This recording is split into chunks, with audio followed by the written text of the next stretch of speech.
안녕하세요. 저는 연세대학교 언더우드 국제대학 융합인문 사회과학부에 재학 중인 하다움입니다.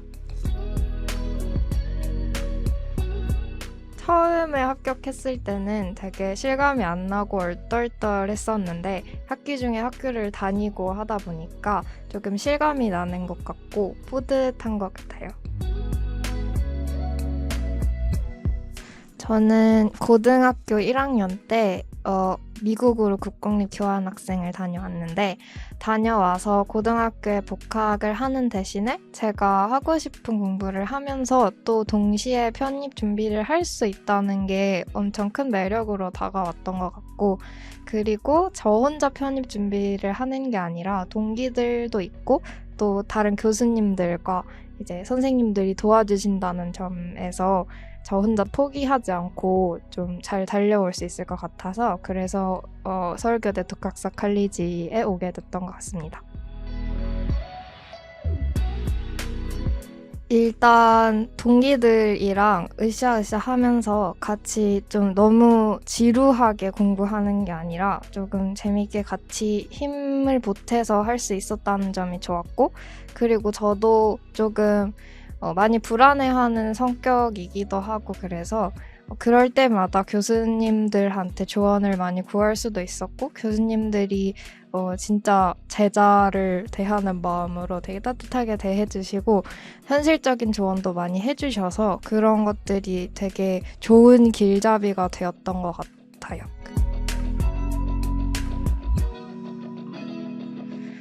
우선 어휘가 편입 영어 시험을 칠 때 거의 가장 기반이 되는 부분이라고 생각을 하는데 그런 만큼 저는 초반부터 열심히 공부를 하시는 것을 추천을 드리고 저희 학교에 정상화 교수님이라는 분의 만천이라는 책이 있어요. 그것만 사실 다 외워도 웬만한 편입 영어 어휘 문제가 풀리기 때문에 그거를 위주로 공부를 했었던 것 같고 그 위주로 공부를 할 때는 그냥 무작정 외우려고 하기보다 처음부터 아는 단어들을 컴퓨터 사인펜으로 지워가면서 그렇게 약간 읽듯이 넘기면서 공부를 하고 그리고 한 번 그렇게 읽고 나서 또 다시 앞으로 돌아가서 같은 방법으로 반복을 하다 보면 점점 더 많은 단어들이 지워지고 그러다 보면 많은 단어가 자연스럽게 머리에 들어오게 되었던 것 같아요. 저는 독해는 아무래도 많이 접해보고 풀어보는 게 중요하다고 생각을 해서 기출문제를 많이 최대한 좀 돌려보고 그리고 일단 독해에서도 단어가 중요하기 때문에 다시 한번 단어를 하시라는 말씀을 드리고 싶고 그리고 독학사 내에서 진행하는 모의고사나 이제 그런 시험들을 꼬박꼬박 보는 것이 저한테는 많이 도움이 됐던 것 같아요. 논리 같은 경우에는 김웅석 교수님이 제가 했을 때는 논리를 진행을 하셨는데 교수님 수업을 듣는 게 사실 논리는 무작정 많은 문제를 푸는 게 저는 큰 도움이 안 되는 것 같고 조금 수업을 열심히 듣고 어떻게 논리 문제를 풀어나가는지를 익숙하게 익히는 게 제일 중요한 것 같다는 생각이 들고요. 그리고 논리 문제에서도 역시 어휘가 중요하다는 말씀을 드리고 싶어요. 그리고 문법 같은 경우에는 사실 비중이 큰 학교가 있고 아닌 학교가 있는데 조금 본인이 목표하는 학교에 맞춰서 독해, 논리, 어휘는 다 중요하니까 독해, 논리, 문법 같은 것에 좀 비중을 어떻게 둘지를 본인이 잘 선택을 해야 되는 것 같고 그 문법은 김창호 교수님이 제가 했을 때는 가르쳐 주셨는데 교수님한테 모르는 게 있으면 물어보고 하면서 많이 배웠던 것 같습니다. 저는 일단 시험 스케줄을 미리 알아서 캘린더에 좀 적어 놓으라는 말씀을 드리고 싶고 그리고 이제 미리 가기 전에 거리나 걸리는 시간, 그리고 차를 타고 가면 보통 시간이 엄청 오래 걸리거든요. 그 앞에 차가 밀려서. 그래서 대중교통을 타시는 것을 추천드리는데 미리 경로를 알아놓으셔야 할 것 같고, 그리고 시험이 생각보다 일찍 시작하는 경우도 많기 때문에 조금 컨디션 조절을 잘 하시는 것도 중요한 것 같아요. 그리고 여러 학교 시험이 하루에 겹치는 경우가 있어서 겹치게 되면 사실 어떤 학교를 포기해야 하는 경우도 생겨요. 그래서 미리미리 그런 거를 다 알아서 본인이 딱 스케줄을 잡아놓고 컨디션 조절과 그 걸리는 시간, 거리 같은 것을 고려를 해서 미리미리 동선을 짜놓는 게 실수하지 않는 방법일 것 같아요. 저는 일단 저희 학교에 계셨던 김흥석 교수님과 다른 교수님들의 그 도움을 많이 받은 케이스고, 자기소개서 같은 경우에는 저 개인적으로는 조금 그래도 꾸며낸 것보다 진솔한 이야기를 쓰는 게 더 큰 매력으로 다가온다고 생각을 해요. 그 면접관이라고 하나요? 입학사정관들에게. 그래서 저 같은 경우에는 조금 진짜 제 경험이나 진솔한 생각을 많이 담으려고 했던 것 같고, 그리고 너무 획일화된 자기소개서보다는 조금 자기의 개성을 살릴 수 있는, 왜냐하면 어쨌든 똑같이 느껴질 수도 있기 때문에 그 사람들에게는 진짜 진솔한 자기만의 이야기, 자기만의 특이한 점을 담는 것이 중요한 것 같아요. 그리고 학업계획서 같은 경우에도 교수님들이 가이드를 일단 전반적인 것을 잡아주시는데 비슷한 것 같아요. 학업계획서에도 사실 이름만 다르지 거의 비슷한 개념이기 때문에 그냥 교수님들 코치를 잘 따르고, 그리고 조금 획일화되고 틀에 갇히는 게 아니라 본인의 생각과 진솔한 경험을 많이 담는 게 중요한 것 같습니다.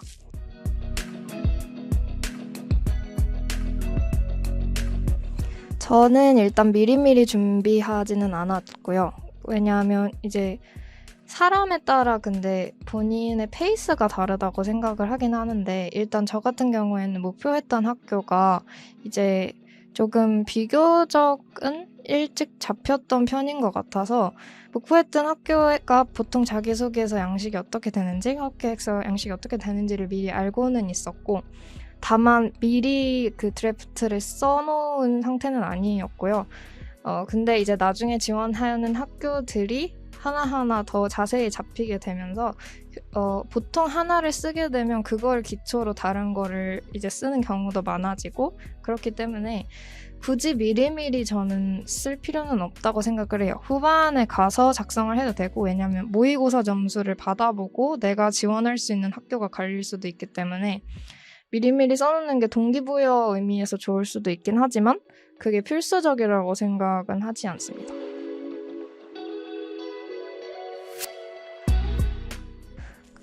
일단 사실은 4과정 국가시험은 1, 2, 3과정 수업을 그래도 안 빠지고 듣는 것이 가장 게 중요한 것 같고요.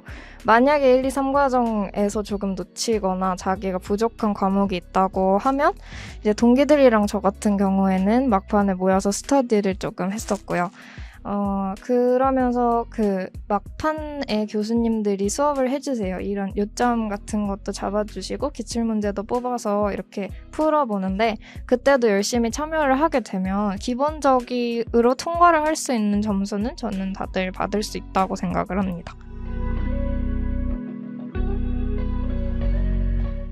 일단 지원할 수 있는 스펙트럼을 넓히는 것 자체는 좋다고 생각을 하지만 저는 입시에서 중요한 것은 선택과 집중이라고 생각을 해요. 근데 저는 애초에 목표를 했던 학교들이 이제 국제학부였고, 이제 이화여대 국제학부도 그랬고 연세대학교도 그랬고 공인영어 성적을 요구하는 학교들이었기 때문에 공인영어 성적이 필요해서 조금 일찍부터 준비를 한 편이긴 했어요. 근데 만약에 본인이 목표하는 학교들이 공인영어 성적을 요구하지 않는 학교들이라면 저는 굳이 공인영어 성적까지 신경을 쓰면서 집중력을 오히려 분산시키는 게 그닥 도움이 되진 않는다고 생각을 해요. 그래서 본인이 만약에 목표하는 학교가 공인영어 성적을 요한다면 그것 미리미리 준비하시는 걸 추천드리고요. 그게 아니라면 저는 그냥 신경을 안 쓰셔도 된다고 생각을 합니다.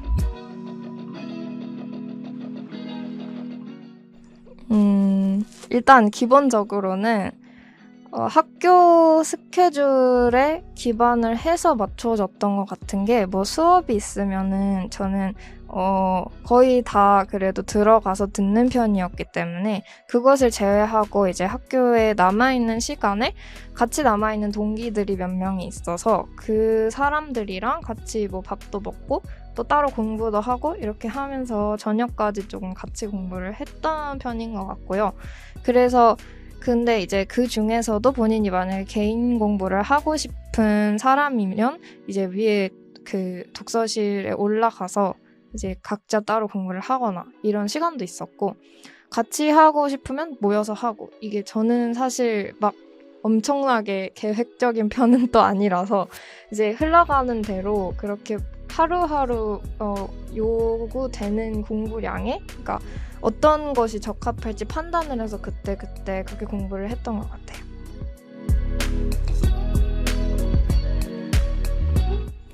저는 진짜 초반에는 특히 조금 성적이 안 나왔다거나 이럴 때 되게 불안해하면서 그랬던 적도 많은데, 저는 그래서 진짜 솔직한 말씀에는 행정실에 전화해서 막 진짜 불안해하면서 막 여쭤보기도 하고 상담도 진짜 많이 하고 이랬던 편인데, 교수님들한테 상담을 이제 계속 신청을 해도 계속 받아주세요. 그리고 계속 진짜 현실적인 말도 많이 해주시고, 그리고 응원도 많이 해주셨던 것 같아서 그런 말들을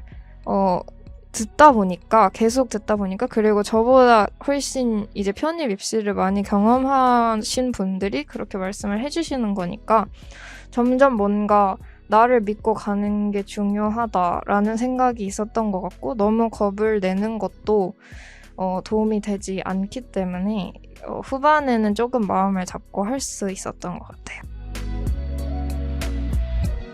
일단 저는 수험 생활에서 가장 고통스러운 건 그 부담감이나 조금 공포심이라고 생각을 하는데, 그런 부담감들이 많이 덜어졌다는 점에서 일단 첫 번째로는 가장 마음이 편하고요. 그리고 물론 대학생이 되었다고 해서 엄청 뭐 놀 수 있다거나 이런 건 아니잖아요. 편입을 한 이후에 아무래도 이 다른 사람들보다 스펙이나 이런 걸 쌓을 시간이 부족할 수도 있는데, 사실 그런 거를 감안을 하더라도 대학에 와서 내가 하고 싶은 공부를 하고 좀 내 미래를 위해서 내가 설계를 하고 할 수 있다는 점에서 되게 자유롭게 느껴지는 것 같고, 그리고 일단은 목표하던 대학, 좋은 대학에 왔으니까 내가 이 목표를 세우고 열심히 준비를 해서 달성을 했다는 점에서 큰 자부심 중에 하나로 다가오기도 하는 것 같아요. 그래서 좀 나도 할 수 있구나? 좀 이런 나를 믿을 수 있는 그런 것도 생기는 것 같고, 그래서 저한테는 되게 의미 있는 경험이었고 그리고 막 엄청 드라마틱하게 삶이 바뀌지는 않지만 그래도 목표하던 대학에 와서 행복하고 잘 공부하고 있어서 좋습니다.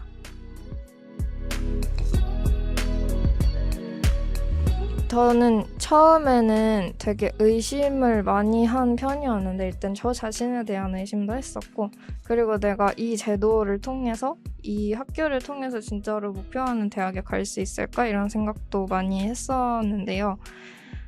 그냥 믿고 하시는 게 좋은 것 같아요. 제가 이제 중간에 뭐 다른 학원을 가거나 이러신 분들도 있었는데, 사실 그런 경우보다도 그냥 여기서 열심히 주어진 바에 충실하게 한 사람들이 훨씬 결과가 좋았던 것 같고, 불안해하고 계속해서 그렇게 의심을 했던 사람들보다도 그냥 믿고 쭉 달렸던 사람들이 훨씬 결과가 좋았던 것 같아요. 그래서 그냥 믿고, 자기 자신도 믿고, 좀 주변 교수님들도 믿고, 이렇게 조금 하시는 게 저는 좋다고 생각합니다.